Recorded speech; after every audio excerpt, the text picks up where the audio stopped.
You're listening to the N2K Space Network.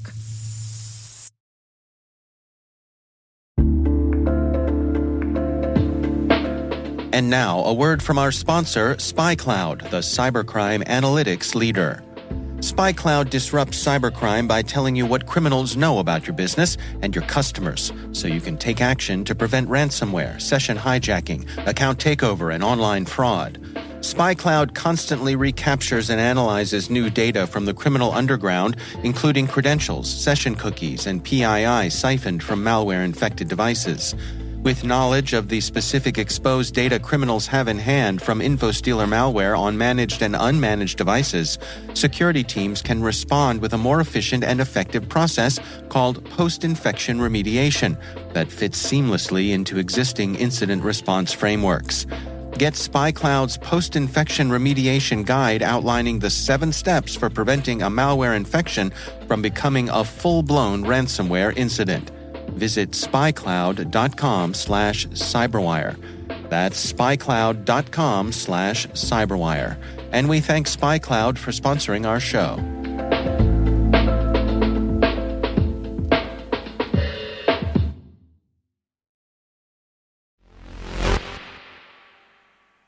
China and the U.S. both have ambitions for a base on the moon. And wouldn't it be something if, while the two major players are in fierce competition with each other to get their base on the moon first, well, who says those are the only two competitors at play? What if someone else just kind of swoops in while everyone else is distracted? Well, keep an eye on India because they could make it happen. Anyway, Alice, I'm bracing myself for today's Friday dad joke. Yes, this is Alice. So in honor of yesterday, you sound a little Maria, different today, Alice. Yes, my voice is a little froggy. You know, it's one of those days. So here's your Friday dad joke in honor of yesterday's big story. Right. Why did the tomato go to space? I don't know, Alice. Why did the tomato go to space? Because it didn't want to be a garden variety vegetable. Oh, honestly, I'm giving that snaps and a clap. That's Thank you. I came up with that. I might use that I came up with that this morning on the flight up to Boston because go Navy, beat Army. Anyone at the game tomorrow, let me know. T-minus 20 seconds to LOS Egress. Go for the floor. Roger roll. Today is December 8th, 2023. I'm Maria Varmazes. I'm Brandon Karpf, and this is T-minus.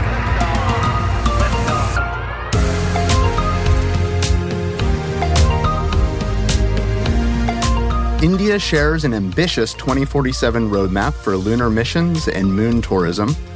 The strategic Dish-EchoStar merger gets greenlit by the FCC. Rocket Lab lands a launch for South Korea's Neonsat-1. ESA ventures into developing a high-thrust rocket engine. And later in the show, we sit down with Somaya Aswadi, a member of the Afghan Girls Robotics Team, to hear her story.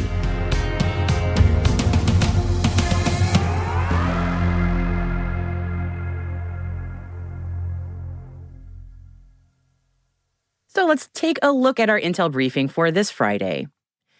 In a recent interview, S. Somanath, the chairman of India's space agency ISRO, shared that India is planning to build the first unit of its own space station by 2028, and they're eyeing moon tourism as part of its 2047 roadmap. This roadmap includes multiple lunar missions and a sustained human presence on the moon. ISRO chairman S. Somanath confirms that these plans are realistic and achievable within the timelines.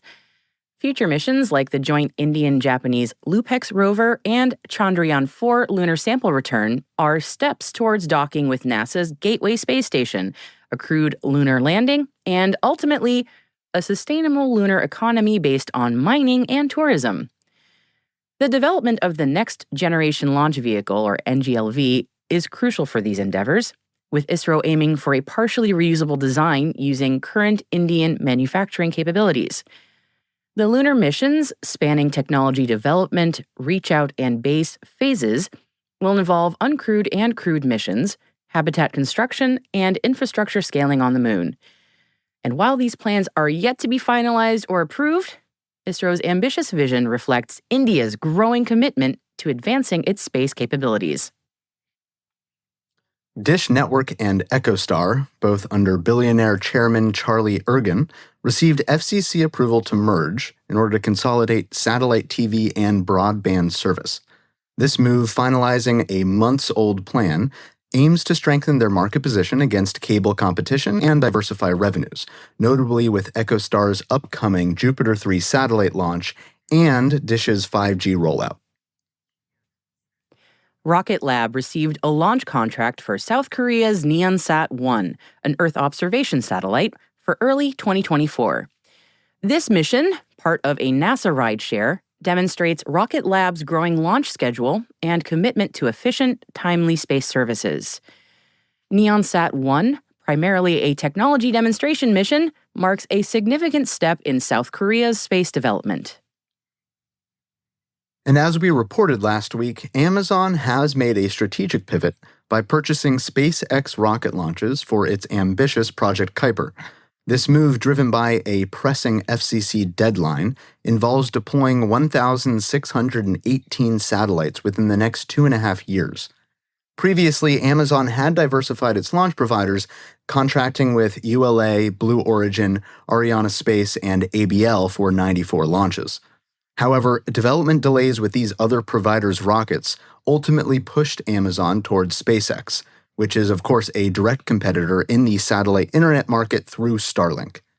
This partnership highlights the dynamic and pragmatic approach in the space industry, where achieving ambitious technological goals often leads to some unexpected alliances. Amazon's decision underscores the criticality of reliable and rapid launch services in the competitive satellite broadband market, as well as the influence of their board, pushing them to choose the most cost-effective launch provider. NOAA, the National Oceanic and Atmospheric Administration, is innovating to extend the life of its older polar orbiting satellites using cloud-based systems, a cost-effective strategy to enhance Earth observation capabilities. These satellites, which are crucial for weather forecasting and climate study, will now operate beyond their expected lifespans. This approach not only retains valuable data sources, but also complements NOAA's newer Joint Polar Satellite series. By partnering with the private sector for this ground system as a service, NOAA demonstrates a forward-thinking model in satellite management, setting a precedent for future low Earth orbit missions and technological advancements in space-based environmental monitoring. The European Space Agency is initiating development of a high-thrust rocket engine, aiming for a capability of at least 250 tons of thrust, which is comparable to SpaceX's Raptor engine that powers Starship. This project, part of the Future Launchers Preparatory Program, is a strategic move to enhance ESA's domestic heavy lift launch capabilities and could ultimately support future human spaceflight missions. While still early days, this initiative marks a significant step in advancing European space technology and competitiveness in global space exploration. NASA has awarded the University of Pennsylvania a $2 million grant for the Trusses Project for innovative lunar robotics. The research aims to develop algorithms for robots to autonomously navigate and overcome the moon's environmental challenges. This project, led by UPenn Engineering, involves creating strategies for robot teams to form secure structures, assess terrain, and map safe paths, enhancing lunar exploration capabilities. And here's an interesting one for you manufacturers out there.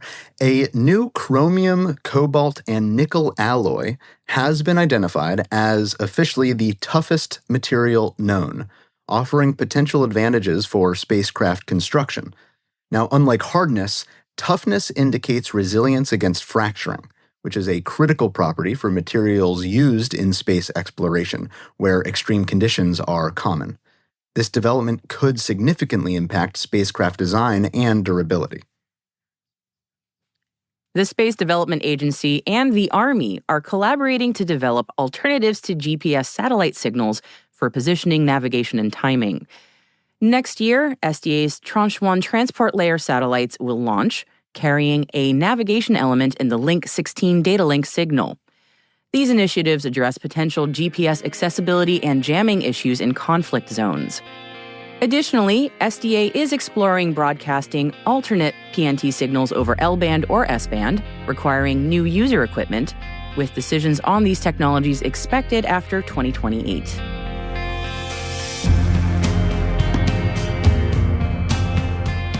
And that about does it for today's Intel briefing. And in our selected reading, we've also included a piece from IEEE Spectrum about a new flood monitoring method using time series SAR images and fuzzy logic, and another from The Guardian on NASA working with Astrobotic. As always, you can check out our show notes and any past episodes you might have missed over at space.n2k.com.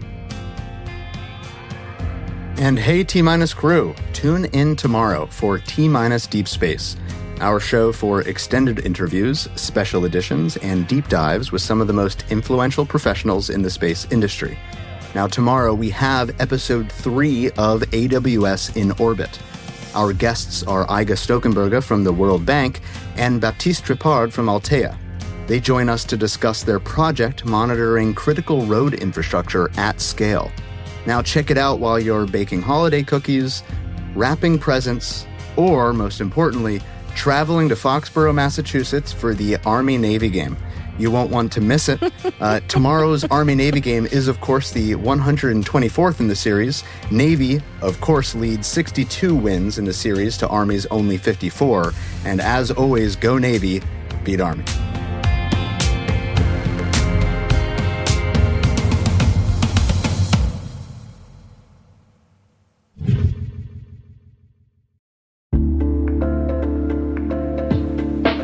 And now a word from our sponsor, 6 Sense. 6 Sense provides award-winning cloud-based automated endpoint and vulnerability management solutions to streamline IT and security operations.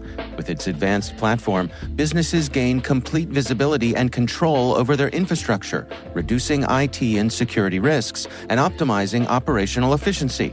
With 6 Sense, you'll get real-time alerts, risk-based vulnerability prioritization and remediations, and an intuitive automation and orchestration engine so you can focus on your core business goals, confident in the knowledge that your enterprise is secure, compliant, and running smoothly. Visit 6sense.com to learn why enterprises choose them.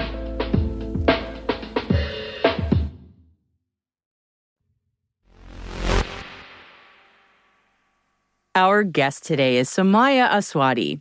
Somaya is a member of the Afghan Girls Robotics Team and a student at Stony Brook University. The Afghan Girls Robotics Team is the subject of the documentary called Afghan Dreamers, about their formation as an international competitive robotics team in defiance of the Taliban's religious edicts against education for girls. She shared what the Afghan Girls Robotics Team is working on now and her own future ambitions in space.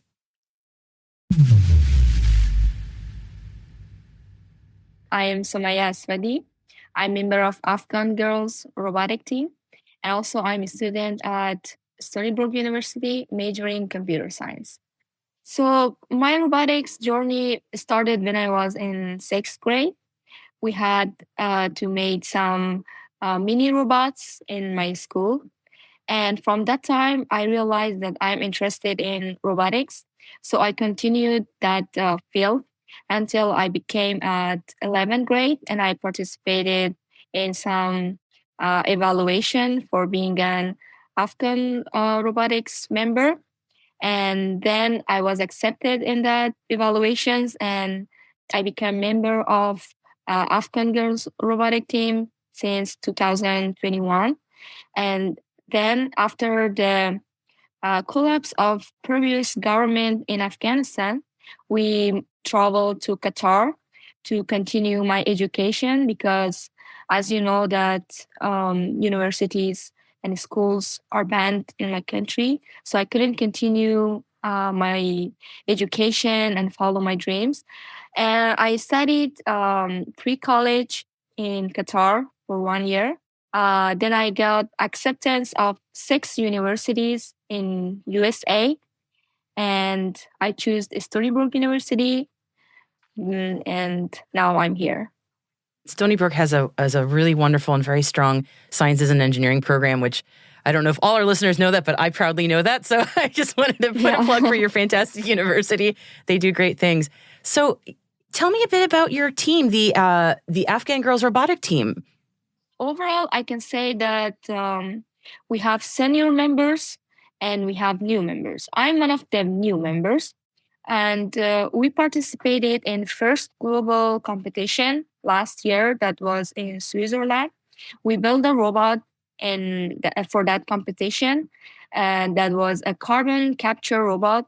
That's not like literally capturing carbon, but it was a model that was helping to reduce the pollution in air, and it was for climate change, helping climate change.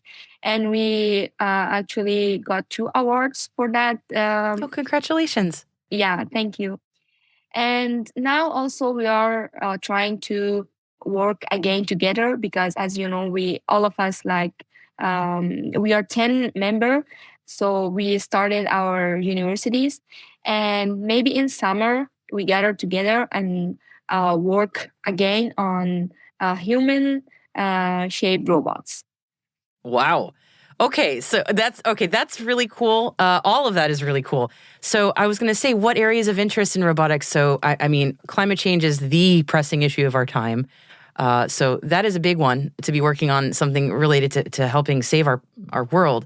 Human-shaped robotics, I know there's a lot of application for that in space application.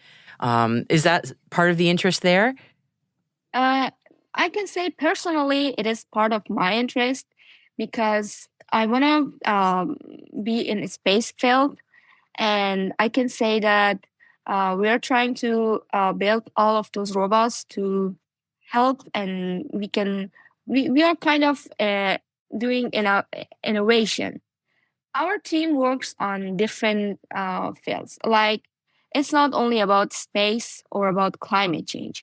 We find the problems that are in our society and trying to solve those problems by building robots. For example, in my country, there are so many minefields. So we built mine detector robots.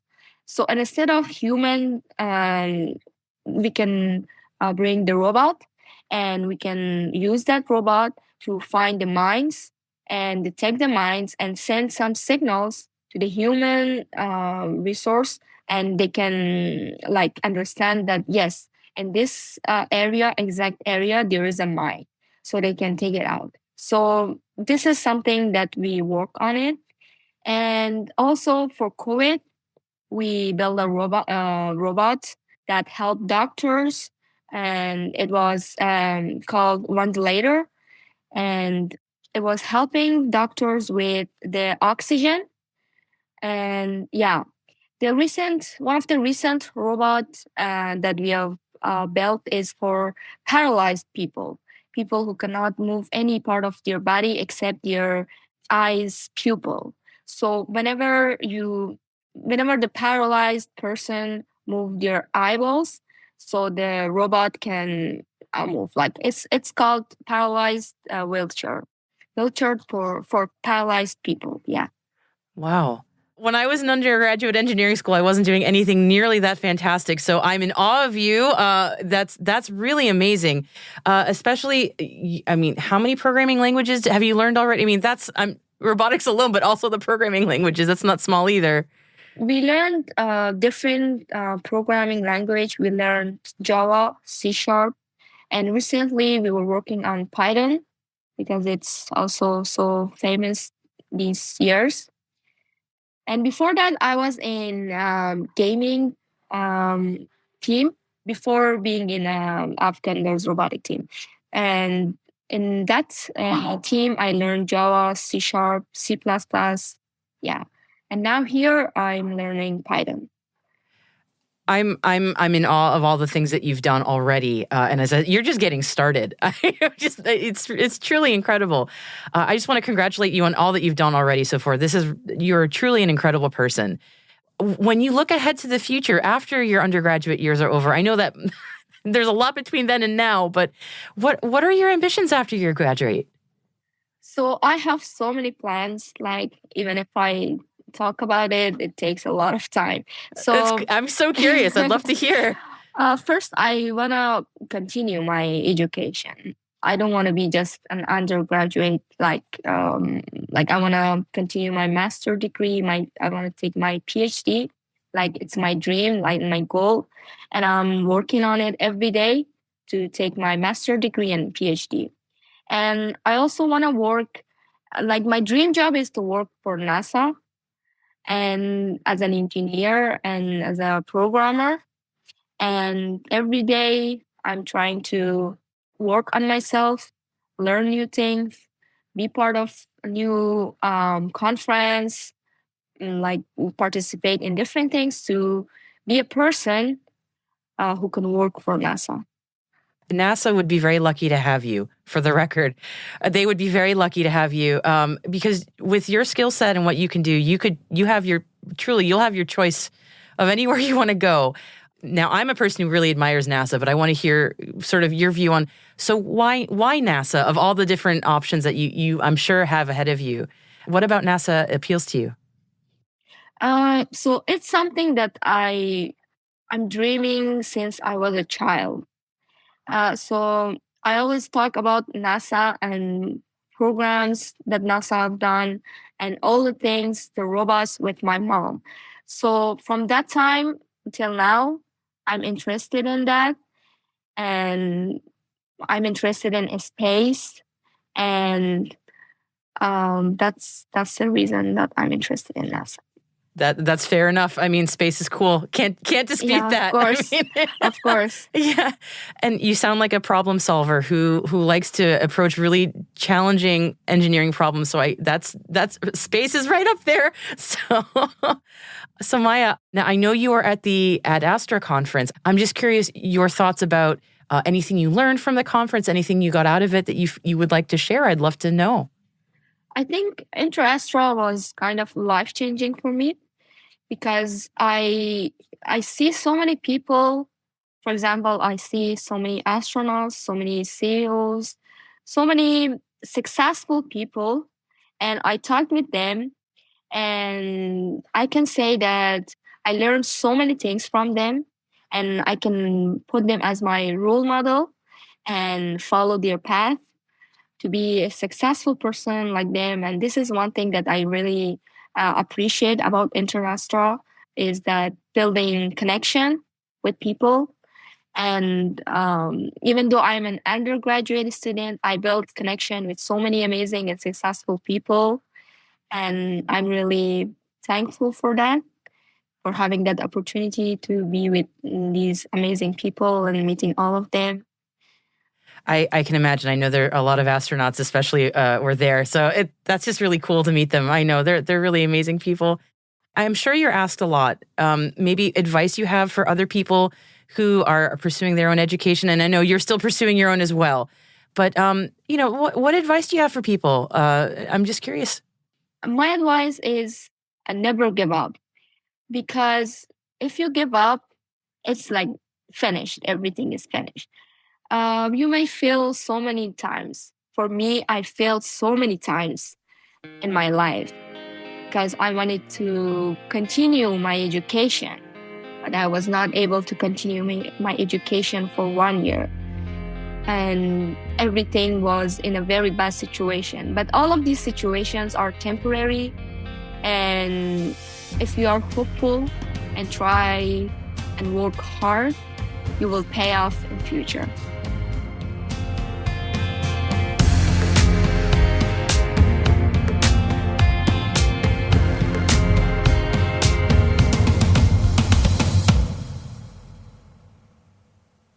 We'll be right back.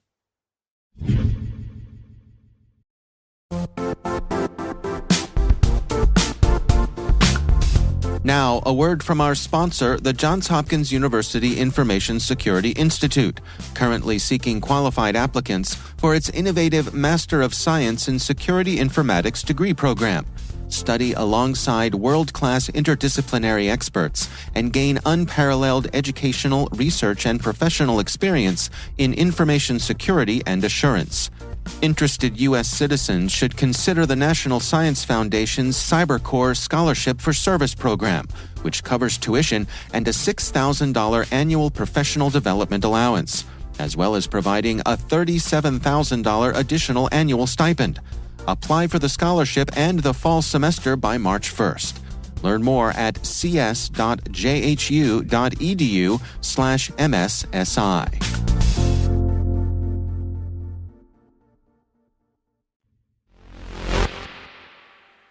Welcome back. Hanukkah, the Festival of Lights, officially began last night. And Hanukkah this year is also being celebrated in space aboard the International Space Station. And I should mention, it's not the first time Hanukkah has been celebrated aboard the ISS.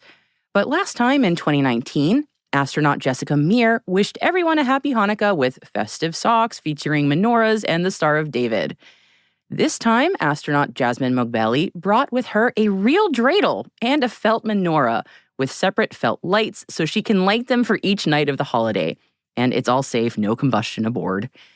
Mogbelli made the felt menorah and lights with her husband and children, so this is her way of celebrating the Hanukkah holiday in parallel with her family, even from afar. And I mentioned the dreidel, which is honestly the star of the video that she posted. She starts spinning it, and, well, it spins and spins and spins and spins and spins, just floating there against a beautiful backdrop of our planet Earth below. I guess that's one way to win the spinning contest. No word yet on if Mogbelli will be making latkes aboard the ISS, but apparently she's trying to make that happen. We'll stand by for any updates on the pending potatoiness. A most delicious and happy Hanukkah to all who are celebrating.